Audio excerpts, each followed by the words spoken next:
Hello everyone, welcome to my channel Kunti আহত। অল্টো scan web 3 কে সহজ করে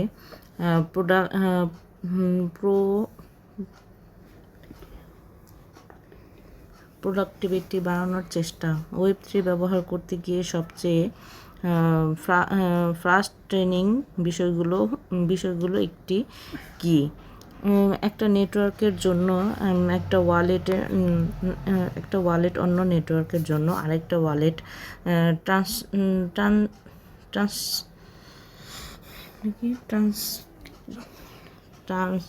ট্রান্সেকশন চেক করার জন্য আলাদা এক্সপ্লোরারের, গ্যাস ফিয়ের জন্য আবার আলাদা টোকেন।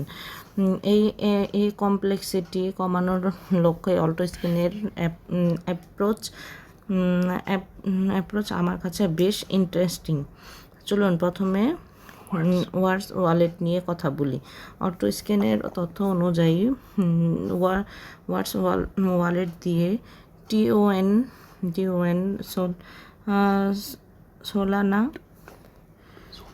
সোলানা এবং ইবিএম ইকোসিস্টেমের মধ্যে এসএফ সোপ সেন্ড অ্যান্ড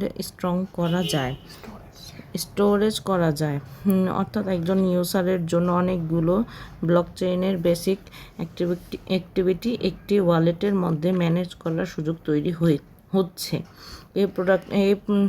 এই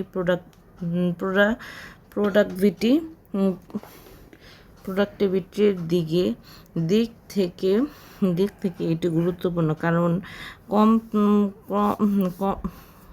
কম প্ল্যাটফর্ম সুইচ করতে হলে কাজের সময়ও কমে এবং ইউজার এক্সপিরিয়েন্স আরও সিম্পল হতে পারে। এখানে আরেকটি ইন্টারেস্টিং ফিচার হলো ওয়ার্সি। এটি ওয়ার্স ওয়ালেটের ভিতরে অল অ্যাসিস্ট্যান্ট, যার সুইপের জন্য রুট খুঁজে দিতে পারে এবং ইউজার এবং কনফার্মেশনের মাধ্যমে সুইপ প্রসেস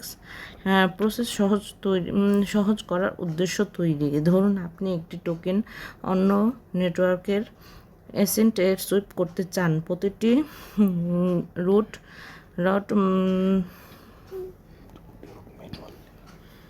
রুট ম্যানুয়ালি খোঁজার পরিবর্তে ওয়েস্টি সেই প্রসেসকে আবারও কনভিনিয়েন্ট করার চেষ্টা করেছে। এই টাচনোলজি এর আসল বিউটি কমপ্লেক্স কাজে সহজ করা। প্রোডাক্টিভিটি শুধু ওয়ালেটের মধ্যে শেষ নয়। অল্টো স্ক্যান এক্সপ্লোরার ব্যবহার করে এক জায়গা থেকে বিভিন্ন ব্লকচেইনের অনচেইন ডাটা দেখা যায়।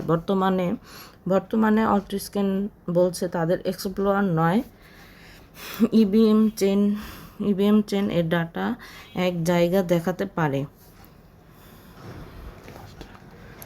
তাই শুধু এটিএসের প্রাইস চার্ট দেখার পরিবর্তে আমি বলবো প্রোডাক্ট দেখুন অ্যান্ড ইউজবিলিটি দেখুন, ইউজার অ্যাডপশন দেখুন এবং ডেভেলপমেন্ট দেখুন। কারণ লং টার্ম ইকোসিস্টেম তৈরি হয় শুধু হাইপ দিয়ে নয়, ইউজফুল দিয়ে।